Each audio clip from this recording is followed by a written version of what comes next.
When you live in a place where tornadoes are as common as summer thunderstorms, safety isn't something you take lightly. That's why, last summer, Mark and I decided to build a storm shelter in our backyard. It wasn't anything fancy, just a simple concrete bunker buried underground. But it gave us peace of mind, knowing we had a safe space to huddle in during those terrifying moments when the sky turned black and the winds howled was worth every penny. We did everything by the book. We hired professionals, filed all the necessary permits with the city, and made sure the construction followed every rule and guideline we could find. Or at least, that's what we thought. What we didn't expect was trouble from an unexpected source. The Willow Creek Homeowners Association, HOA. Because apparently, even safety has rules around here. It started on a quiet Saturday morning. The air was crisp, and I was sipping my coffee while flipping through a magazine. Then came the knock. When I opened the door, I found Mrs. Harper standing there, her ever-present clipboard clutched tightly in her hands. If you've ever met someone who looks like they were born to enforce rules, it's Mrs. Harper. Her lips were pressed into a thin line, and her eyes scanned me with an intensity that made me feel like I'd already done something wrong. "Emily," she said without so much as a hello, "I need to discuss your construction project." My stomach sank. "What about it?" I asked cautiously, trying to keep my voice calm. She flipped open her notebook and adjusted her glasses. According to Section 8.7 of the HOA guidelines, any structures visible above ground level must comply with aesthetic standards.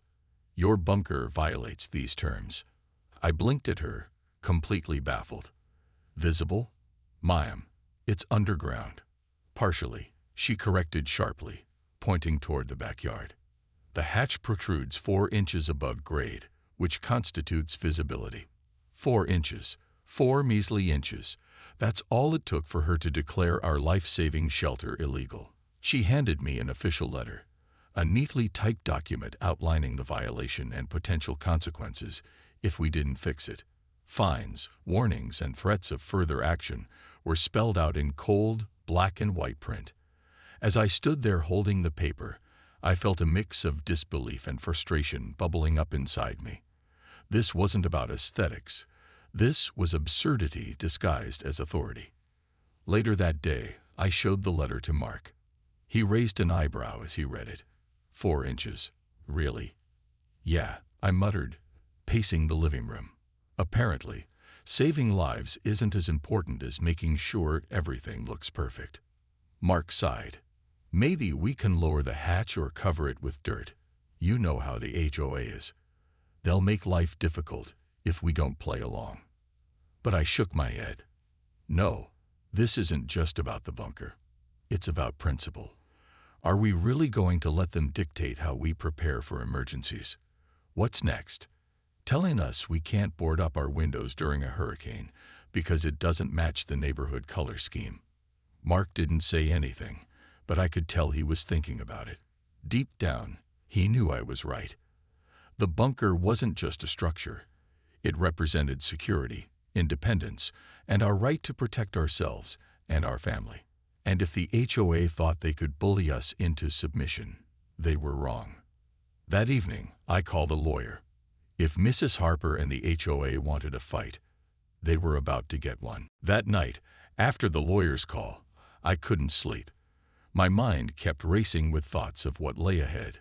Fighting the HOA wasn't going to be easy. These were people who thrived on rules and order, and they didn't take kindly to anyone challenging their authority.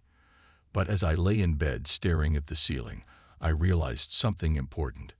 This wasn't just about me anymore. It was about standing up for what was right, even if it meant facing a storm of resistance.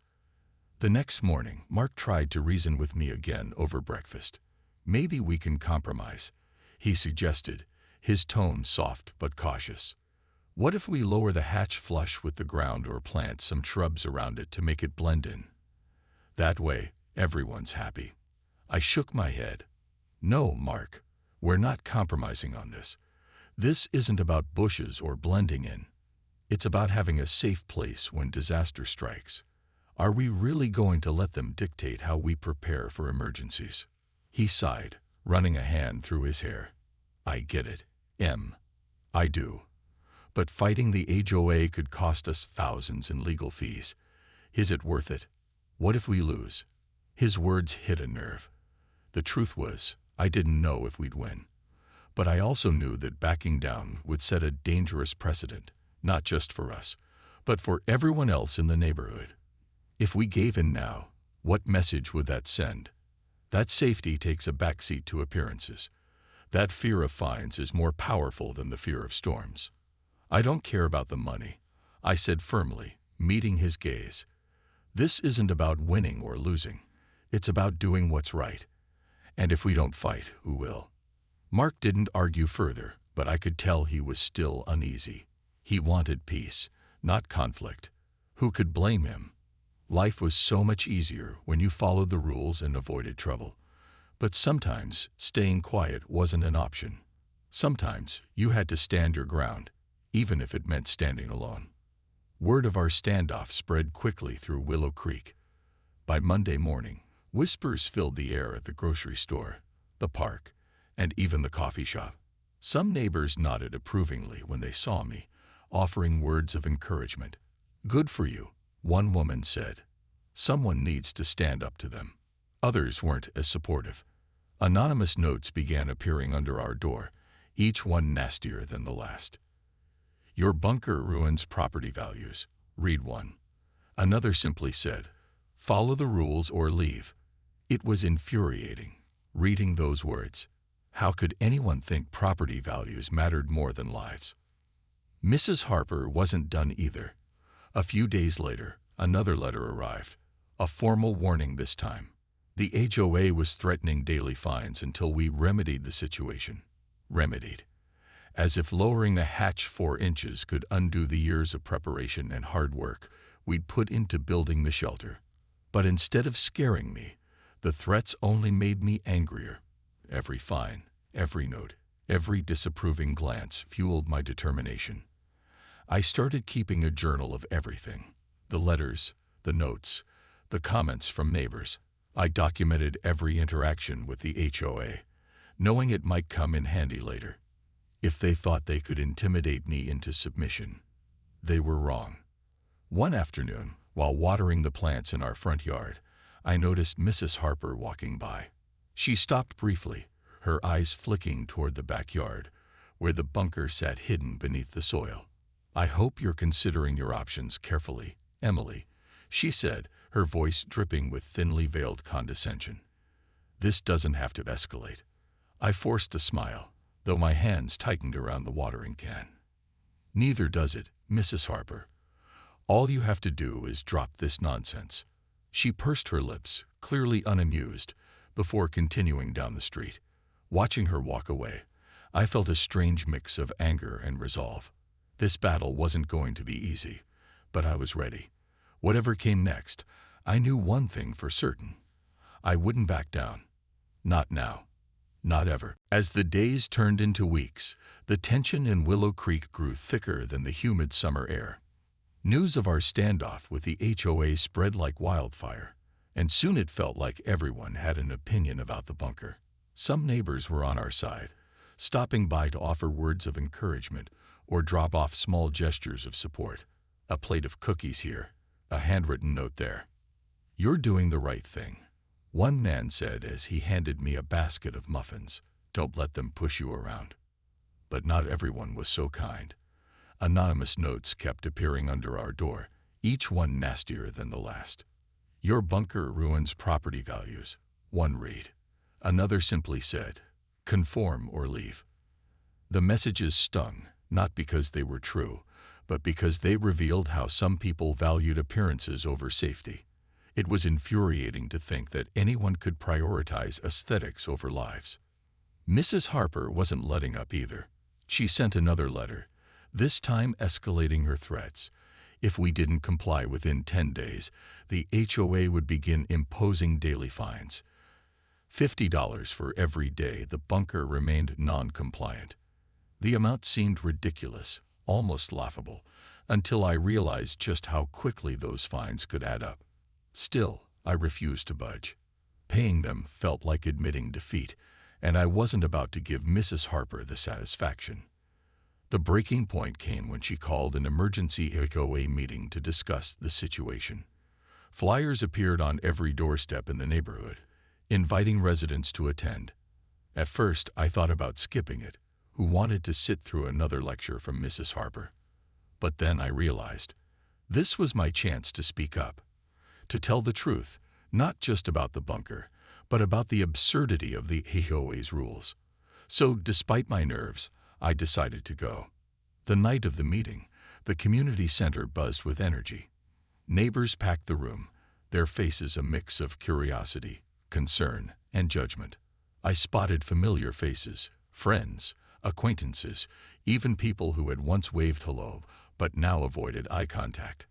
At the front of the room stood Mrs. Harper, looking smug as ever, flanked by a man in a suit whom she introduced as the HOA's attorney. "This matter is simple," she began, her voice carrying an air of authority. "Rules exist to maintain order and preserve the integrity of our community.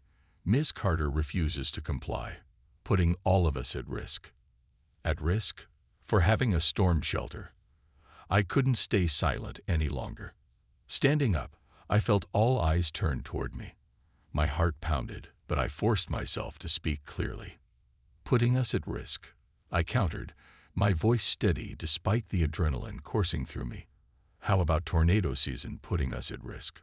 Shouldn't safety take priority over paint colors and mailbox heights?" The room erupted into murmurs. Some nodded in agreement. Others shifted uncomfortably in their seats. Clearly, I wasn't the only one questioning the HOA's priorities.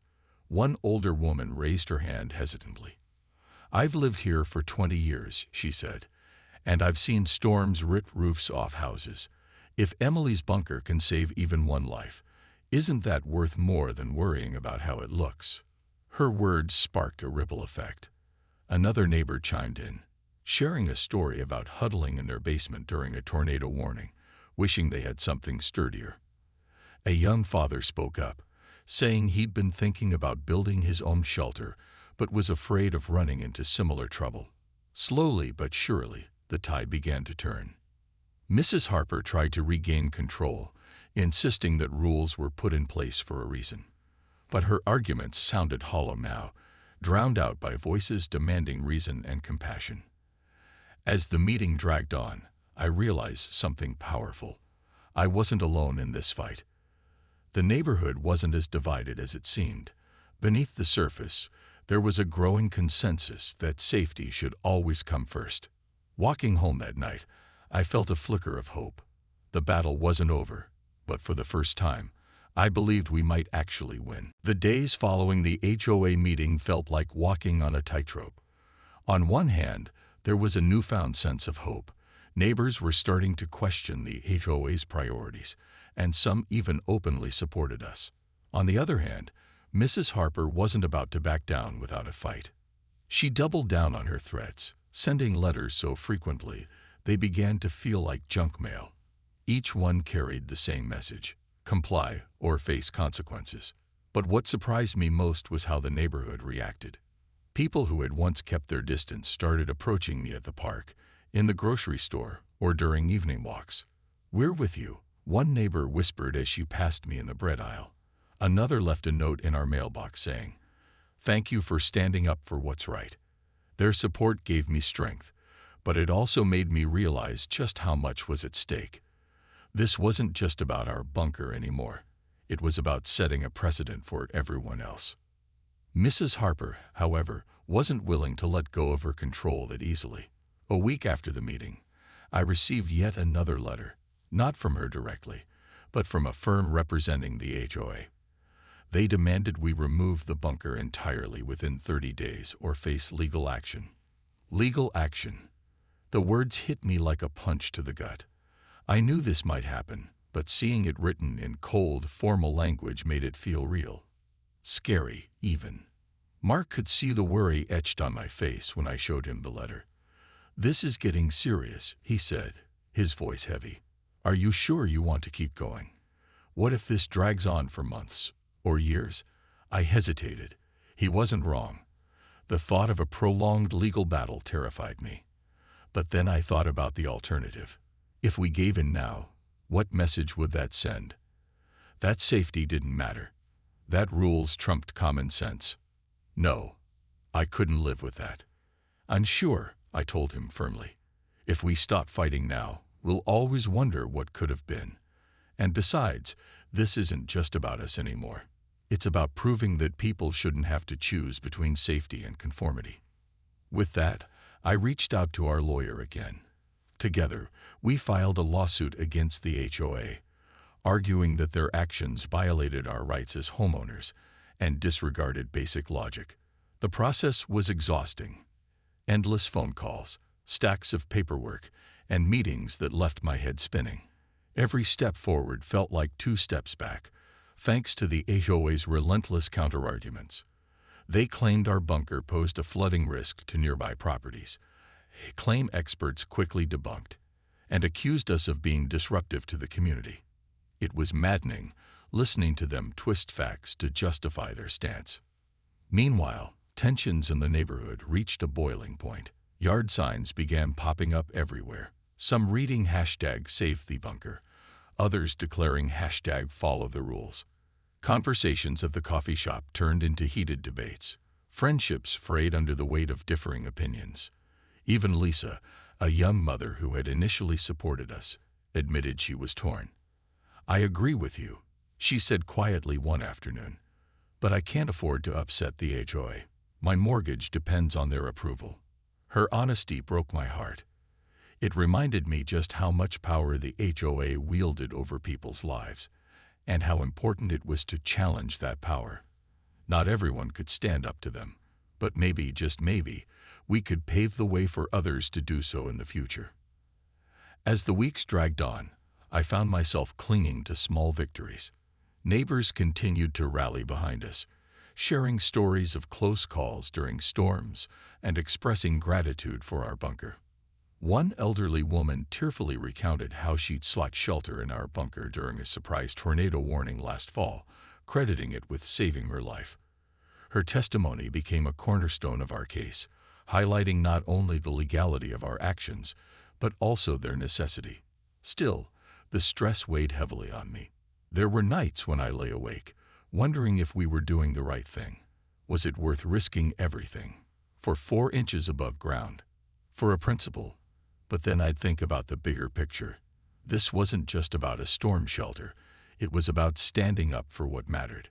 And deep down, I knew we were on the right side of this fight, even if the road ahead was long and uncertain. The turning point came on a crisp autumn morning, the kind where the air smells faintly of fallen leaves and the sky stretches endlessly blue above. After months of back-and-forth letters, heated debates, and sleepless nights, we finally stood in a courtroom to present our case. The room was small but packed. Neighbors, reporters, and even curious onlookers filled the benches. The tension was palpable, like the calm before a storm.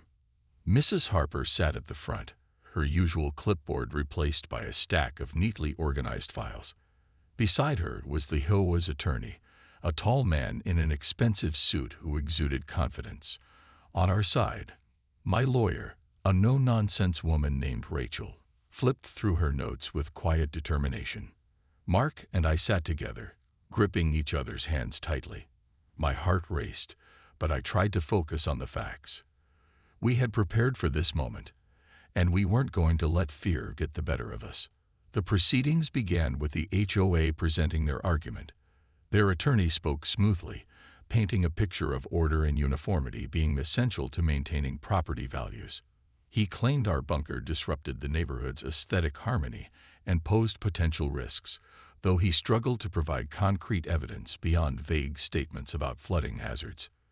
When pressed by the judge, his answers grew increasingly evasive. Then it was our turn. Rachel rose to speak, her voice steady and clear.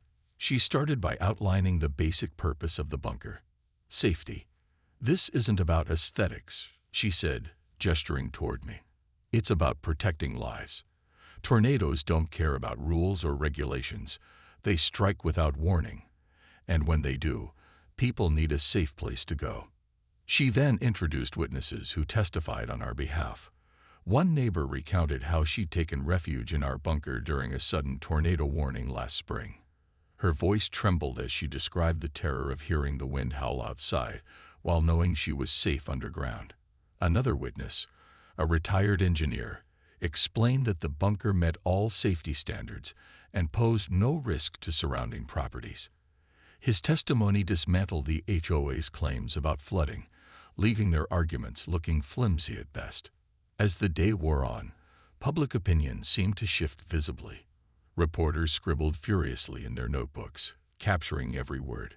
Even some neighbors who had initially sided with the HOA appeared conflicted, whispering among themselves during breaks. Mrs. Harper, however, remained unmoved. She sat rigidly in her seat, her expression unreadable, but her knuckles white from clutching the edge of the table. When it was my turn to speak, I felt a surge of nerves. Standing up, I glanced around the room, meeting the eyes of familiar faces, friends, neighbors, strangers. Taking a deep breath, I began. Building this bunker wasn't about making trouble, I said, my voice trembling slightly at first, but growing stronger with each sentence. It was about preparing for the worst so we could keep our family, and anyone else who needed it, safe. 4 inches above the ground shouldn't determine whether someone lives or dies. The silence in the room was deafening. For a moment, it felt like everyone was holding their breath, including me. Then, slowly, a few people nodded. Others exchanged glances, their expressions thoughtful. Even the judge leaned forward slightly, his pen poised over his notepad. By the end of the day, the atmosphere had shifted. What had started as a battle between rules and reason now felt like a reckoning. A moment where the community was forced to confront what truly mattered. As Mark and I left the courthouse, the late afternoon sun casting long shadows across the pavement, I allowed myself a flicker of hope. The fight wasn't over yet, but for the first time, victory didn't seem so far out of reach. The verdict came on a chilly November morning, the kind where frost clung to the grass and the air carried a bite that made you pull your coat tighter. Mark and I arrived at the courthouse early, our nerves stretched thin like taut wires. The courtroom buzzed with anticipation as reporters, neighbors, and even curious locals filled the benches. Mrs. Harper sat stiffly at the front, her usual composure replaced by an uneasy tension. For the first time, she looked unsure. When the judge entered, the room fell silent. He adjusted his glasses and began reading his decision in a calm, measured voice. After reviewing the evidence presented by both parties, he said, pausing briefly, "This court finds in favor of the defendants. The plaintiff's enforcement of arbitrary aesthetic standards constitutes an unreasonable restriction on the homeowner's rights and fails to prioritize public safety." For a moment, there was complete silence. Then, the room erupted into cheers, from our side, at least. Neighbors who had supported us clapped and exchanged relieved smiles. Reporters scrambled to jot down notes, while cameras flashed in quick succession. On the other side, Mrs. Harper sat frozen, her face pale, and her lips pressed into a thin line. The HOA's attorney gathered his papers quickly, avoiding eye contact with anyone. As we left the courthouse, the cold air felt refreshing, almost celebratory. Strangers stopped us to offer congratulations, their faces glowing with admiration. One elderly woman hugged me tightly, tears in her eyes. "Thank you," she whispered. "You stood up for all of us." Her words hit me deeply, reminding me why we'd fought so hard in the first place. This wasn't just about us. It was about proving that safety should never take a backseat to rules. But not everyone shared in the joy. Some neighbors who had sided with the HOA avoided looking at us altogether, their expressions a mix of disappointment and frustration. Lisa, the young mother who had once expressed hesitation, approached me cautiously. "I'm glad it worked out for you," she said softly. "But I hope this doesn't cause more division." Her concern lingered in my mind as Mark and I drove home. Winning the lawsuit didn't erase the months of tension or heal the fractures within the neighborhood. Friendships had been tested, and trust had been broken. Still, I couldn't help but feel a sense of vindication, not just for myself, but for everyone who had ever felt powerless against the HOA's rigid control. That evening, we celebrated quietly at home. Mark uncorked a bottle of champagne, and we toasted to resilience, unity, and the courage to stand up for what's right. As I sipped the bubbly liquid, I thought about how far we'd come. What started as a simple desire to protect our family had turned into something much bigger, a fight for principles that mattered. Later that night, I stepped outside to check on the bunker. Its hatch sat firmly in place, still protruding those infamous 4 inches above the ground. In the dim light of the porch lamp, it looked unassuming, almost ordinary. But to me, it represented so much more. Determination, perseverance, and the belief that sometimes doing the right thing means standing firm, even when the odds seem stacked against you. The legal battle may have ended, but its impact would ripple through Willow Creek for years to come. Already, I noticed subtle changes. The HOA held a meeting shortly after the verdict, promising reforms to make their guidelines fairer and more flexible. Mrs. Harper resigned from her position, citing personal reasons, though rumors swirled that her authority had crumbled under the weight of public scrutiny. Without her iron grip, the organization seemed to soften, adopting a more open-minded approach to community concerns. As winter settled over the neighborhood, blanketing rooftops in snow, I allowed myself to breathe easier. The storm had passed, not just the legal one, but the figurative tempest that had swept through Willow Creek. And though scars remained, they served as reminders of what we'd overcome together.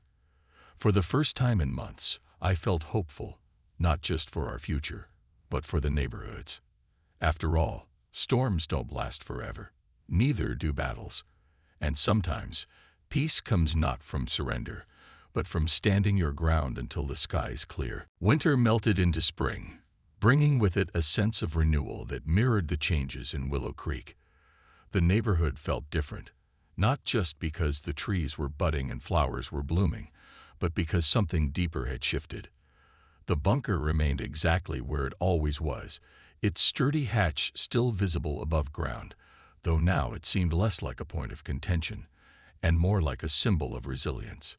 The HOA underwent significant reforms after the lawsuit. Without Mrs. Harper's rigid oversight, they adopted a more reasonable approach to enforcing guidelines. Instead of nitpicking every detail, they focused on fostering open dialogue with residents. Monthly meetings became opportunities for collaboration rather than lectures. Neighbors who had once feared speaking up now voiced their opinions freely, knowing their concerns wouldn't be dismissed outright.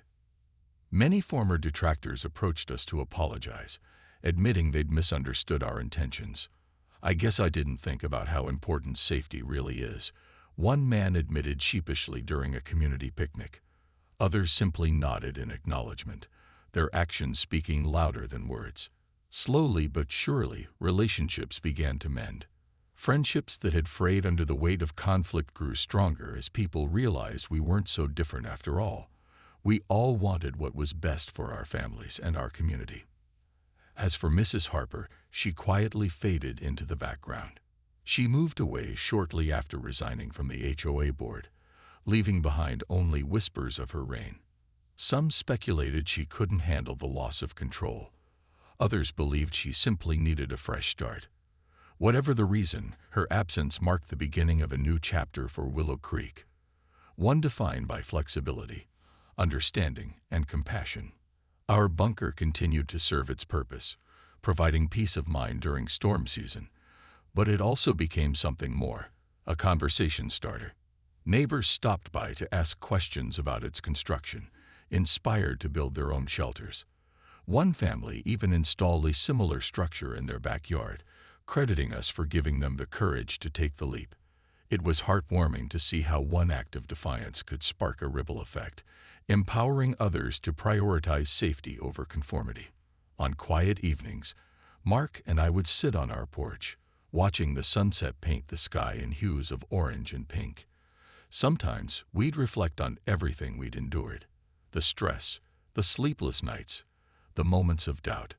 But mostly, we talked about what we gained, a deeper connection to our community, a renewed sense of purpose, and the knowledge that standing up for what's right can create meaningful change.